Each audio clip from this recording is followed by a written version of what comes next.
All right, so we're going to begin our lesson on the periodic table. Before you begin taking a look at the video, make sure you have a blank periodic table in front of you, colored pencils or colored markers. Take a look at the periodic table and you look at the vertical columns, you'll see that there are 18 total groups. However, when we use the numbers to identify groups on the periodic table, we're using Roman numerals, and we use those Roman numerals to identify the 8 main groups. And so the 8 main groups are group 1, which is called the alkali metals. Group 2 is called the alkaline earth metals. We then have main group 3, main group 4, main group 5, main group 6. And then when you get to group 7 is known as the halogens. Group 8, those are your noble gases. So you are only responsible for knowing the name of groups 1, 2, 7, and 8. Those are the alkali metals, alkaline earth metals, halogens, and noble gases. And then when we look at groups 3, 4, 5, and 6, we refer to this as the boron family, the carbon family, nitrogen family, and oxygen family. All right? And then right here in the middle of the periodic table, we have the transition metals. We have 7 periods on the periodic table. Those periods are horizontal rows. Now, most of the elements on the periodic table are metals. So there's this imaginary line that's on the periodic table that separates the metals, which would be on the left, from the non-metals. And then the elements that are touching the zigzag line, those are called metalloids. Metalloids are elements that have properties of both metals and non-metals. Now when you look at the most reactive metal and the most reactive non-metal, those elements are francium and fluorine. Francium is at the lower left of your periodic table. Fluorine is at the upper right corner of the periodic table. These are the 2 most reactive elements on the periodic table, francium being the most reactive metal and fluorine the most reactive nonmetal. Elements within the same group have similar chemical properties. So all the elements in group 1 have similar chemical properties. Elements in the same group also have the same number of valence electrons. Elements in the same group have the same charge. And then elements in the same period have the same number of.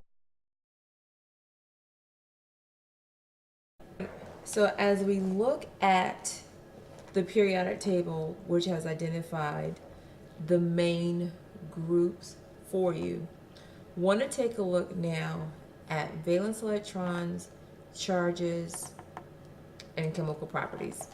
So elements within the same group will have similar chemical properties. So all the elements in group 1 have chemical properties that are similar. The elements in group 2 will have chemical properties that are similar. The same thing for groups 3 through 8. All the elements within the same group will have similar chemical properties. So for example, lithium has similar chemical properties to sodium. But if we compare lithium and beryllium, those 2 elements do not have similar chemical properties because they are in different groups. Taking a look at the right side of the periodic table, fluorine and chlorine have similar chemical properties because they're in the same group. However, fluorine and neon do not have similar chemical properties because they are not in the same group. They are in different groups.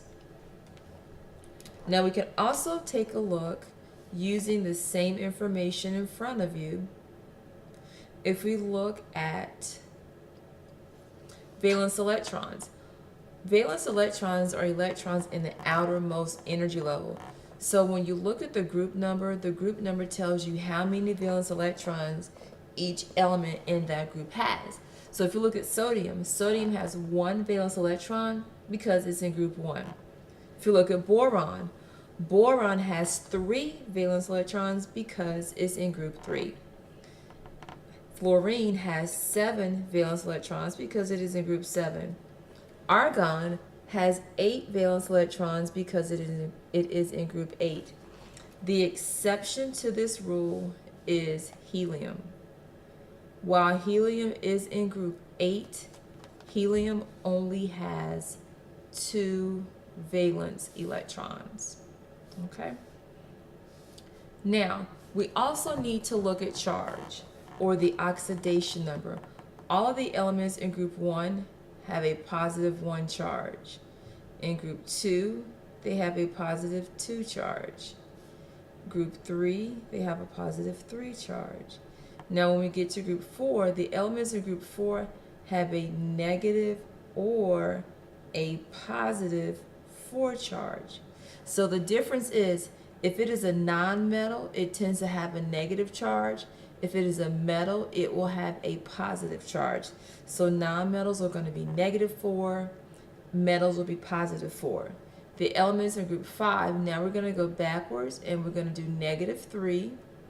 Elements in group 6 will have a -2 charge.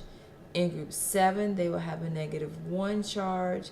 And then the charge of elements in group 8 is 0. They don't have a charge. They're neither positive or negative. All right, taking a look at this last bit of information, we need to look at elements within the same period, making sure that we know when they're in the same period, they have the same number of energy levels. So now if we compare lithium and sodium, again, lithium and sodium have the same number of valence electrons, but they have different number of energy levels. Lithium will have the same number of energy levels as beryllium. Comparing fluorine and neon, fluorine and neon have the same number of energy levels, but a different number of valence electrons.